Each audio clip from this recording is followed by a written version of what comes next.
Is your heart still feeling strong, even with your blood pressure looking normal? Do you breathe fine most of the day, but notice a heavy chest after walking? Has your last medical report said all good, but you still feel something isn't quite right? Then this may be exactly what's quietly building inside your body. Here's what most people don't know. You can have perfect blood pressure on the surface and still face serious heart damage beneath it. Let's get straight into it. When you're over 65, your arteries change, they stiffen slowly. They lose the elastic stretch they had when you were younger. That flexibility used to help your blood move easily, with every beat. Now, it's harder. But here's the trick.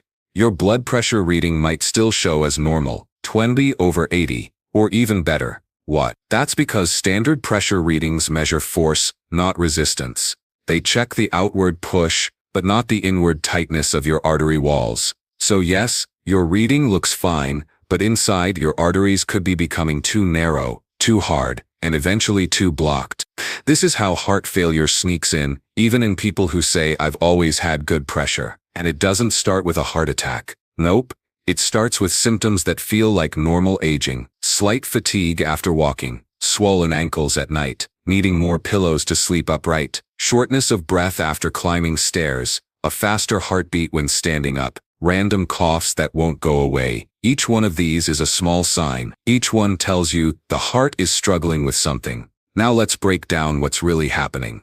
The heart is a muscle. It squeezes to push blood and relaxes to fill again. But with age, that relaxing becomes slower. That's called diastolic dysfunction, and it affects over half of all people over 70, even if their blood pressure is perfect. Why? Because it's not the pressure that causes it. It's the combination of weak muscle fibers, poor oxygen use, and hardened arteries.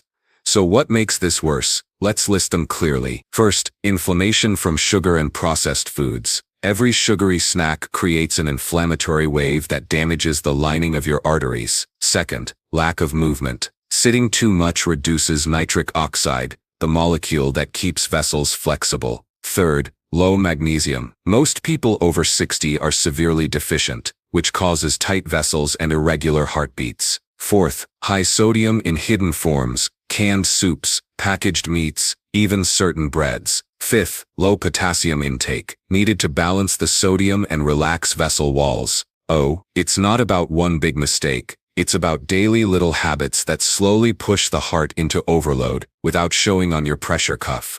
Now let's talk about the hidden part, sleep. If you wake up tired, if you snore or breathe through your mouth at night, if you wake up frequently to urinate, your body is not entering deep parasympathetic rest. That means your heart stays in daytime mode. Even at night, your blood pressure may fall, but your heart rate doesn't. Over time, that creates a gap between what your heart needs and what it's getting. And the result? Your heart's left ventricle, the main pumping chamber, starts to thicken. At first, you feel nothing. Later, your body starts to slow down. And if left alone, that slow becomes permanent. Now let's correct it. Every elder man or woman needs 3 things daily to prevent hidden cardiac damage: movement, 20 to 25 minutes of slow, upright walking; hydration, at least 5 full glasses of water spaced evenly; breathing, slow nasal breaths, especially during rest. Do these simple things, and your vascular flexibility stays responsive. If you're seated for long hours, stand up every 45 minutes. Just 2 minutes of pacing is enough to reset your internal blood flow system. Now let's talk about something most people ignore: your plate. Breakfast, lunch, dinner. Every plate you fill either protects your heart or makes it work harder. What protects? Green leafy vegetables, rich in nitrate for vessel health; berries, anti-inflammatory and with antioxidants; walnuts, omega-3s for heart rhythm; oats, soluble fiber that lowers artery stiffness; avocado, healthy fat that regulates blood pressure response; lentils, high in potassium and magnesium. White bread, processed meat, boxed snacks, cheese-heavy meals, fried anything, sugary drinks. Yep, even the harmless fruit juice at breakfast can send your blood sugar into a wave that damages the lining of your arteries. Now let's talk about protein. Yes, protein isn't just for muscles, it helps the heart too. If you don't get enough protein after 65, your heart tissue becomes weak. That's because the heart is made of muscle fibers and those need constant rebuilding. You need at least 60-70 grams of clean protein daily, not processed meats, but from sources like eggs, fish, lentils, chicken, yogurt, plain, protein shakes with no added sugar. Let's now step into your morning routine. If you drink only coffee after waking, if you delay movement until noon, if you skip breakfast, you start your day with stress on the heart. Instead, your day must begin with a glass of room temperature water, a 5-minute standing stretch, a breathing cycle, 4 in 4 hold, 6 out, a heart-like breakfast, oatmeal, fruit, nuts. That sets the tone. It tells your heart, we're safe, we're balanced, we're awake. It's not complicated, but it's urgent. Back. Now the mistake that ruins most heart recovery plans: inconsistency. If you follow everything for 1 week, then fall off, your heart never adapts. It's not the effort that saves you, it's the rhythm, the repeat, the daily normalcy of health. And there must be a system, a tool, a protocol that keeps your habits aligned even when life distracts you. There must be a solution that works in the background, a rhythm stabilizer, a pressure support guide, one device that helps everything stay in control without adding new complications. Not something invasive, not something pharmaceutical, but something that becomes part of your health rhythm, like your shoes or glasses, something that fits in your hand, that supports the entire system quietly, and works when the body forgets to hold itself steady. Now we look deeper into the part of the body everyone ignores until it's too late: your blood vessels. You've already been told your blood pressure is normal, but if your vessels are stiff, blocked, or inflamed, it doesn't matter what the number says. The damage is still building. There are 2 types of pressure inside your system: what the monitor sees and what your heart feels. And the second one, internal vascular resistance, is the one that causes silent cardiac failure in elders. When vessels harden, your heart must squeeze harder just to keep blood flowing. That's like trying to blow through a straw that's been squeezed shut. The pressure outside looks fine, but inside the heart is struggling. Back. One of the worst causes of this silent strain is chronic inflammation. Every time you eat fried food, drink sugary beverages, or breathe in polluted air, your blood vessels get coated in inflammatory molecules. These irritate the lining called the endothelium. That lining controls expansion and contraction. Once damaged, it doesn't respond properly. It stays tight, narrow, and eventually begins to grow plaque. Not overnight, but daily, slowly, steadily. Yep, that's how arteries become blocked in people who never had high blood pressure. Now let's talk calcium. Not in your bones, in your arteries. Yes, the same mineral that strengthens your skeleton can become lethal when it deposits in the vessel walls.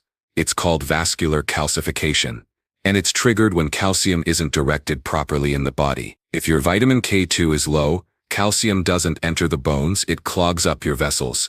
If your magnesium is low, calcium isn't balanced, it builds up in soft tissue.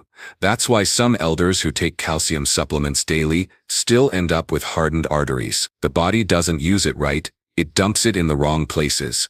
Oh, that's why every elder must not just take calcium, but also check their K2 and magnesium levels.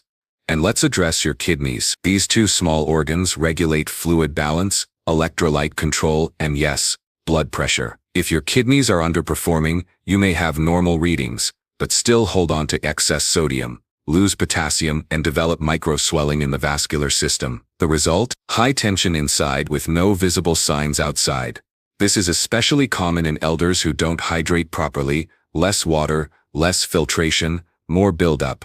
Drink 1 glass every 2 waking hours. Add lemon to support natural detox. Avoid excess caffeine and salty snacks that overstress kidney function. Now something most people forget: your breathing. Shallow breathing from the chest reduces oxygen levels. Low oxygen, a higher pressure demand, and your heart starts pumping harder just to compensate for poor air exchange. Every elder must learn to breathe from the diaphragm. Nose in, hold mouth out, slow and controlled. That triggers the vagus nerve. This nerve calms the heart rate. It tells your system to relax blood vessels. That's why 5 minutes of slow breathing a day can have more impact on vascular health than an entire bottle of supplements.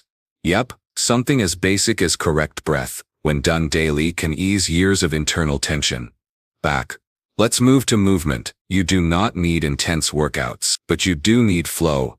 Every time you move your legs, especially through walking, the largest veins in your body get compressed and released rhythmically. That pump helps move blood back toward the heart, relieve ankle swelling, and improve circulation. Sit too long and your vessels fill with stagnation. This causes pooling in the feet, varicose development, and pressure buildup in the calves. The heart then struggles to pull blood back upward, and every beat becomes a fight. Stand every hour, walk every day, stretch every evening. That's the minimum. Now let's clarify salt. Salt isn't evil, but the wrong kind and in the wrong amount is. Most elders don't add too much salt from the shaker, but they consume packaged food, canned soups and restaurant meals that contain hidden sodium, and not the good kind. Sodium chloride without balancing minerals. That causes water retention, blood vessel tightening, and kidney stress. Use Himalayan or sea salt in moderation. Avoid boxed and bagged food. Eat whole, fresh meals. Yes, it's that simple. And yes, it works better than any pressure pill when practiced daily. Now one last hidden trigger. Your neck. If your cervical spine, upper neck is misaligned through poor pillow use, phone posture, or weak neck muscles, it can compress the baroreceptors. These sensors regulate blood pressure automatically. If they're under pressure from muscle strain, the body starts misreading blood pressure and releases stress hormones unnecessarily. Result: normal blood pressure on paper, but internal adrenaline spikes, heart palpitations, and nighttime anxiety. Use a neck-supporting pillow. Don't lean forward during screen time. Stretch the neck side to side. Support posture with back and shoulder alignment. These changes correct the baroreceptors and bring your heart rhythm back to normal. Back. Now to your blood itself. If your blood is too thick, the heart has to pump harder. That thickness isn't from bad genes, it's usually from dehydration, high sugar, and inactivity. Drink water, avoid sugar, move.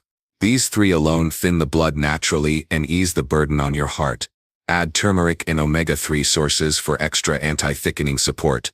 We now approach an important truth. You can't feel everything that's going wrong inside, but you can measure, track, and correct it.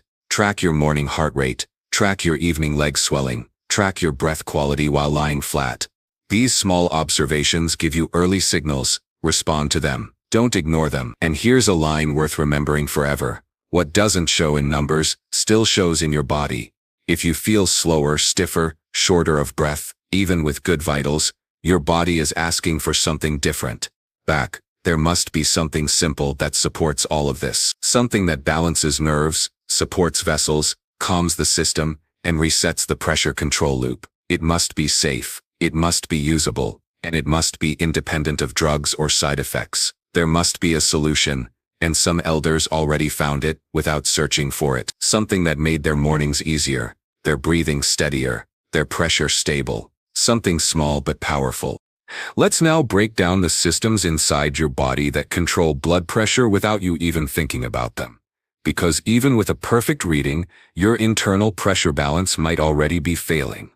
One of the most overlooked factors, your nervous system. There are two parts, the sympathetic and the parasympathetic. The sympathetic system speeds things up, your heart, your breath, your muscle tension. It's activated when you're stressed, rushed, angry, or afraid. The parasympathetic system slows everything down. It's your recovery mode. This system relaxes blood vessels, calms the heartbeat, and restores digestion. Now here's the problem. Most elders live in sympathetic mode. Yep, even sitting on a couch doesn't mean your body is resting. Your mind may be calm, but your nerves may still be on edge. This tension increases blood vessel stiffness. It narrows artery walls. It creates internal pressure without raising external numbers. That's how you get fatigue, tight chest, muscle soreness, and breathlessness, without any abnormal test results. You must now train your parasympathetic system daily, and that doesn't mean meditation or long yoga. It means setting your body into recovery mode with short, reliable actions. Here's how. 5 minutes of deep nose breathing, 4 seconds in, 4 hold, 6 out. A warm compress on the neck or feet. A dark, quiet space, no screens, no lights, gentle rocking or swaying. Activates inner ear balance. Holding a cold object for 30 seconds calms brain activity. Each of these reduces tension in the baroreceptors, your internal pressure sensors. Do these every evening, no excuses. They work faster than any pill when done right. Now your digestive system. You eat 3 times a day, but do you eat to protect your heart? After 65, digestion slows. The process of breaking down fats, removing salt, absorbing nutrients, all becomes less efficient. If your meals are heavy, processed, or overloaded with carbs, you trigger post-meal pressure surges. This is common in elders who feel sleepy or tight-chested after eating. That's not age, it's a pressure reaction. The heart is working harder to distribute blood, while your gut is pulling it down to digest. And here's the problem. If your vessels are already stiff, that increased load can't be absorbed smoothly. You feel dizzy, you feel weak, you feel like something's off. That's not nothing. That's your system being overwhelmed. So eat right, light proteins, moderate fat, controlled portions, no large meals after 7 p.m. And stay upright at least 90 minutes after eating. Never lie down. Add apple cider vinegar, 1 teaspoon in water before lunch and dinner. It lowers post-meal blood sugar, eases digestion, and reduces blood vessel stress. Add fiber, chia seeds, flax, or psyllium husk to keep your bowel regular. Constipation raises abdominal pressure, and that directly affects blood pressure control. Your body is one system. Ignore one part, and the whole network compensates badly. Let's now go internal. Your cells. Inside your cells there are pumps that move sodium out and potassium in. These pumps maintain pressure inside tissues and across vessel linings. When your potassium is low, this pump malfunctions. Cells swell, nerves misfire, blood pressure becomes less stable, even if your monitor says normal. So how do you correct it? Simple. Eat 1 banana or 1 cup of cooked spinach daily. Add avocado to lunch. Add beans or lentils twice per week. Reduce sodium from boxes and bottles. Real food only. Also check your medications. Some diuretics deplete potassium. Some heart meds block its function. Talk to your provider. Balance matters more than just numbers. Now your blood itself. Thick blood equals higher resistance. It's harder to push, harder to circulate, harder to deliver oxygen, and thick blood doesn't come from fat. It comes from dehydration, sugar, and inflammation. Drink clean water every 2 to 3 hours. Eat low glycemic foods. Add turmeric to your diet, ½ teaspoon daily. Add cinnamon to reduce blood sugar after meals. Add omega-3 oils to reduce clotting tendency. These steps reduce viscosity, the internal friction of your blood, and that's where pressure truly builds. Your heart doesn't care about numbers, it cares about resistance. You control that from your kitchen, not from your machine. Let's address posture. Every time you slouch forward, your ribs compress, your lungs underexpand, your neck strains, your nervous system stays activated. Correct posture isn't about standing tall, it's about reducing systemic tension. Here's your simple guide. Shoulders relaxed, not pulled. Chin tucked, not raised. Spine aligned over hips, not leaning back. Feet flat when seated, not crossed or curled. Eyes level with what you're reading, not tilted down. This signals your body all is well. We're balanced. It tells the brain to relax the adrenal glands, lower cortisol, and drop vascular tone. Yep, posture changes hormones. Hormones change vessels. Vessels change pressure. That's why posture matters more than posture exercises. Now, one of the final pressure tools, sleep rhythm. Not just going to bed, but sleep timing and quality. Sleep after midnight is shallow. Sleep with light in the room disturbs melatonin. Sleep with background noise or electronics nearby disrupts nervous rest. That keeps your pressure slightly raised throughout the night, and you wake up fatigued, tight, and already behind. Fix it. Sleep by 10 p.m. No screens after 9 p.m. Cover any lights or clocks. Use blackout curtains. Set room temp to 65-68 degrees. Stretch and breathe before bed, not after lying down. If you wake up tired, it's not age, it's poor parasympathetic engagement. And that means your heart and vessels were still in stress mode all night long. There must be something that helps reset this system. Not another pill, not another complex rule, but a device or support that directly touches the nerves, the pressure centers, the vascular tension loop. A tool that's been developed to calm the body's electrical signals. Something simple, no side effects, no confusion. Just place in your hand, feel the rhythm, Let the system reset. This isn't fantasy. This is the chill pill device. It doesn't give you power. It gives you control. It calms the sympathetic storm. It supports vessel tone. It regulates rhythm through low-frequency pulses, scientifically mapped to calm the fight or flight response. Use it morning and night during walks or before meals. Hold it for 15 to 20 minutes and feel the change. Steadier breath, smoother sleep, more balanced energy. No fear over silent pressure spikes. It doesn't replace your habits. It supports them. It becomes the extra hand your system needs to stay in balance. When life becomes unbalanced, you've spent a lifetime managing things for others. Now let something manage this for you. Use it now, or let your pressure decide later. You choose, but choose while you still can.